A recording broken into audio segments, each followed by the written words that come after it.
What's up everybody? In this video, I'm going to restore this vintage lamp given to me by my grandmother.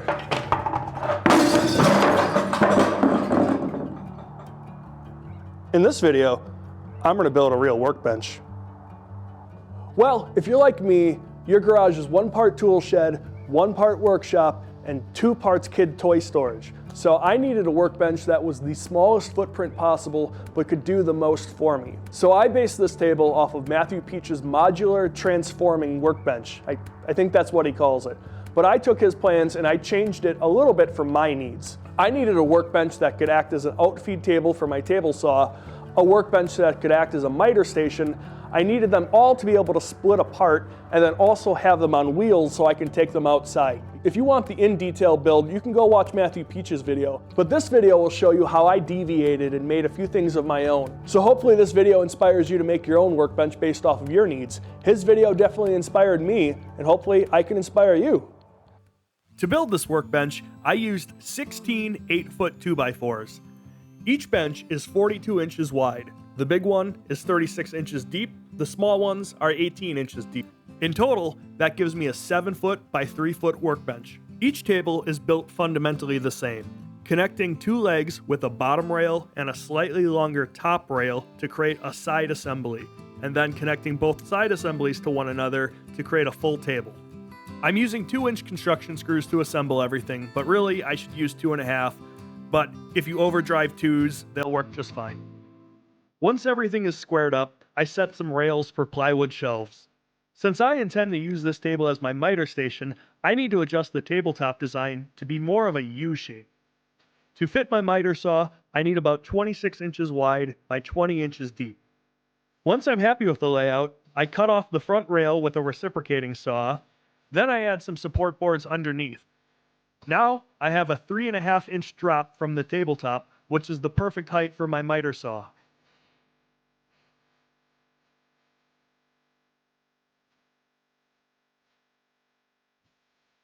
The smaller benches go together the exact same way. They're still 42 inches wide, but they're only 18 inches deep. But since there's 2 of them, that adds up to 36 inches, and that still gives me that full 42 by 36. This mini outfeed table is treated almost like 2 tabletops. One tabletop is at the regular height, one is at a lower height to account for the height of my table saw.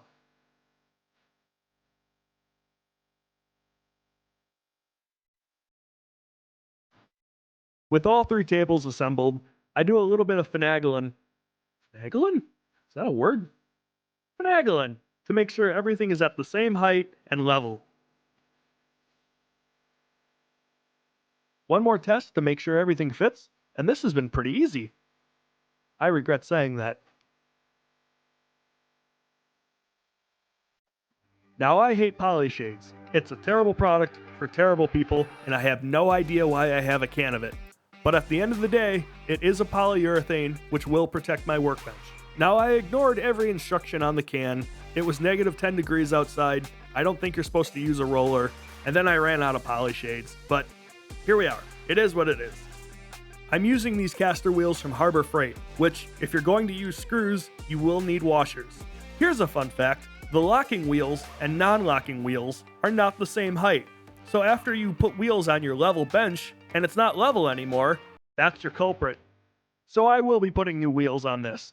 And anyone who says Harbor Freight wheels are great are lying to you. So I'm opting to use melamine for my workbench tops. And there's 3 things you need to know about melamine. It's heavy as hell, it's razor sharp, and it wants your blood. It's also very hard to cut. Even with my most powerful circular saw and all the tricks in the book, I just couldn't cut it. So I had to admit defeat and use a jigsaw with a laminate blade. It won't give you the straightest cuts, but we can hide our sins another way.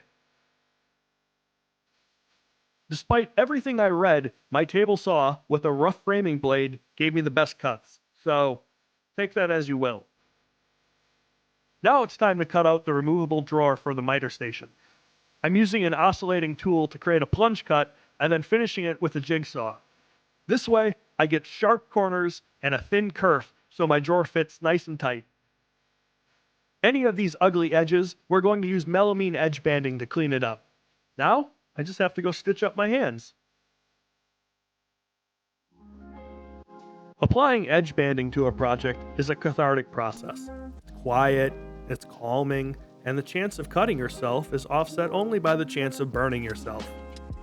This is the first time I've actually ever applied edge banding to a project, and honestly, the hardest part was there wasn't. It was really easy. Any parts of the edge banding that stood proud of the surface, you could just use a flat razor blade and trim it back. Look at that. That's satisfying. For as miserable as cutting melamine can be, it sure makes for a nice end product.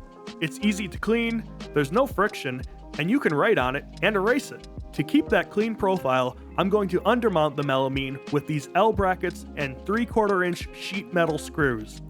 You just have to be careful not to overdrive them or you might crack the melamine above. If undermounting doesn't seem worth the hassle, you can always use a countersink bit and whatever screw you've got laying around. After ripping some 2x4s to the correct height, I used the piece of melamine that I had cut from before to build this removable drawer assembly. This way, when I'm not using the table as a miter station, I can have a nice clean flat surface. Since the fit is so tight, I have to add some finger holes so I can get it out. Now, I can start thinking about some shelves on the bottoms of the tables. I cut apart the old piece of plywood that I used to use as my workbench to be my new workbench. Funny how that works. After some wanging and banging to get everything in place, the shelves get mounted down with screws. So here's some of the magic of these tables. I'm using these flag hinges, which lets the tables rotate on each other, but also disconnect from one another. Everything is locked in place using these lever latches. We've got a couple things to take care of before this table's ready for prime time. Now melamine is going to do what melamine does best, and be a friction-free surface. So I need a way to mount my saws in a removable way. There's 4 mounting holes on my miter saw, which I put a 3/8 bolt through all the way through the melamine, all the way through the 2x4s underneath, and then secure it with a wing nut. Now my miter saw is nice and secure, and it's also square to the table. But when I'm done with the miter saw, I can take the bolts out, take the miter saw out, put the drawer back in, and we're back in business. I follow the same mounting process for my table saw, and now I can start thinking about getting organized. At least this half of the garage. The wall behind the workbench I'm thinking about turning into a French cleat system, so maybe that's what I'll do this winter. But for now, I have a workbench that I can set cleanly against the wall, and when I'm ready, I can pull it out and turn it into whatever I need it to be. Sometimes I need it to be a miter station. Other times I need it to be a small outfeed table. Other times a big outfeed table. But most times, I just need a place to work that's not a piece of plywood. Well, my friends, that's it. Don't forget to finagle that like button and wang and bang the subscription button just in case you learned anything. Or if not, do it for Grandma's lamp. This was such a bad idea.